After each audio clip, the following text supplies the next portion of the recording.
Welcome back to Movie Summary. Today we are diving into a film called Secret Obsession.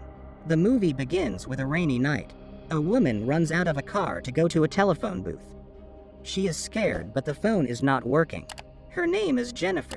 She turns around as she sees a car getting closer. Jennifer then starts running.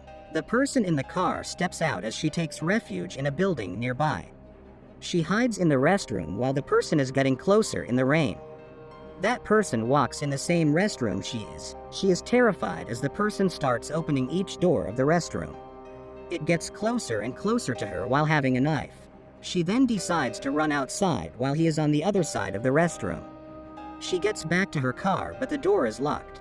He keys her inside. She uses a rock to break the window and get in. And now the car doesn't turn on. She is out of luck. She sees the person standing in front while getting closer. She tries in one last attempt to turn on her car and it works. But it doesn't move, and Jennifer realizes the car is connected to the person's car by a wire. She then comes out and starts running, but is ran over by a stranger who comes out asking if she is okay. Many strangers get around her and help her, calling an ambulance.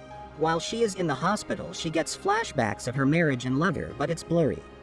She remembers looking at her ring while the doctors are trying to save her life, putting her on the operation table.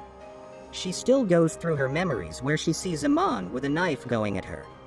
Meanwhile, a man just walks in the hospital in a hurry. He tells the receptionist he is Russell and is looking for his wife, Jennifer. She tells him where she is and Russell hurries searching for her. He then finds her, but they kick him out. Later, the nurse tells possible she may lose memory. Russell is devastated as he spends the next hours in the hospital just waiting. He then finds a place to sleep in a corner of the hospital. The morning arrives and he is woken up by the nurse, who informs the surgery is finally over.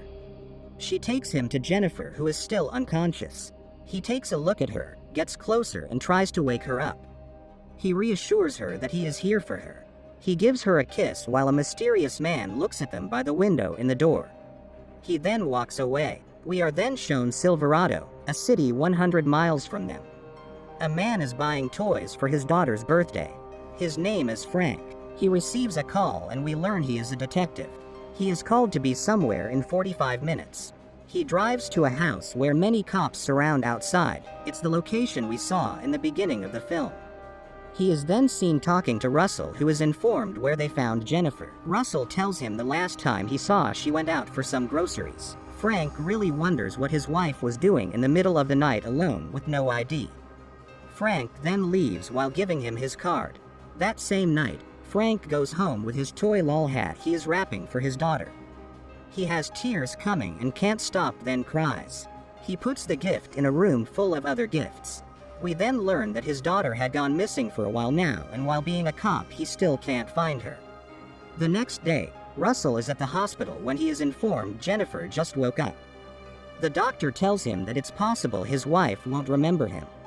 Russell gets her flowers and comes to meet her. She has no idea who he is. She has a scared reaction when he comes close to her. He understands and sits further. Jennifer wonders what happened and how she got here. He tells her she was in an accident and asks if she remembers. He then asks if she knows who he is. Russell reassures that they will work together to get her better.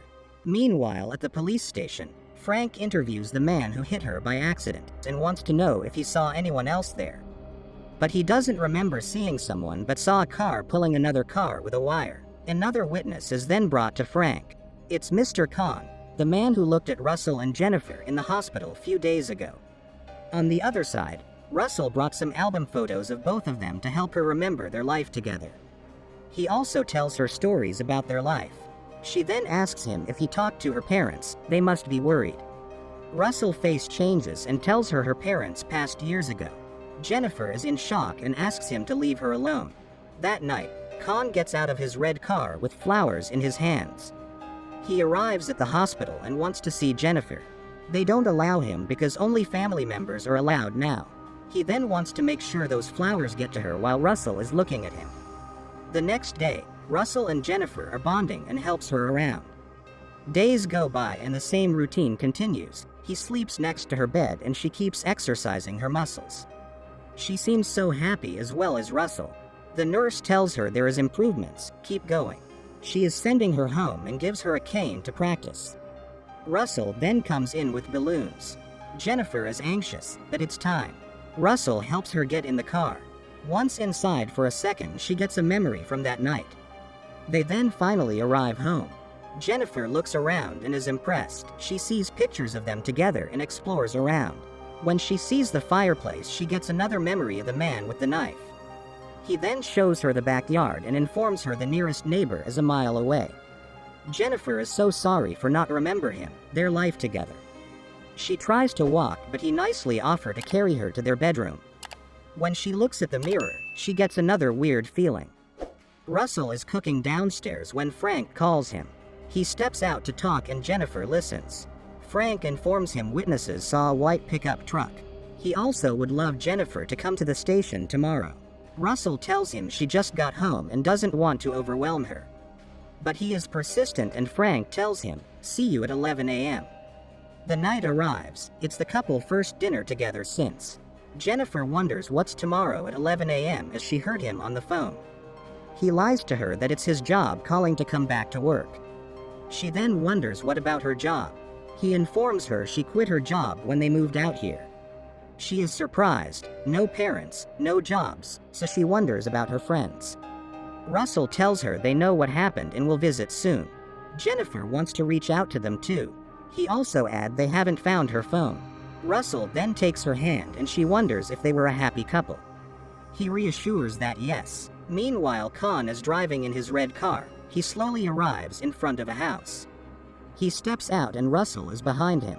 He asks him why was he asking about Jennifer the other day at the hospital. Khan doesn't want to answer and Russell hits him with a metal bar. He hits him many times and Khan turns the alarm on his car to alert people. But Russell finishes him. After it, he goes back home with Khan's body. A little later, Jennifer is woken up by the noises of a shovel. She looks outside and sees Russell digging. The next day, Jennifer keeps staring at where Russell was digging. She asks him about him being out late. He responds he just couldn't sleep. Russell then tells her he will head to town today and she tells him she can't wait to look around if something will trigger her memory. Her memory starts coming back as she remembers how she liked her orange juice.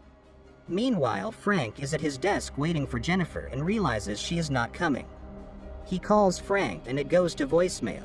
He finds it weird and decides to search Russell William in the database, but no results found in the city.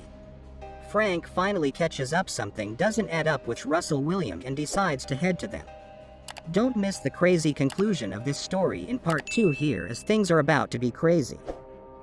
Thanks for watching. Don't forget to subscribe and check out other movie summaries we have on our channel.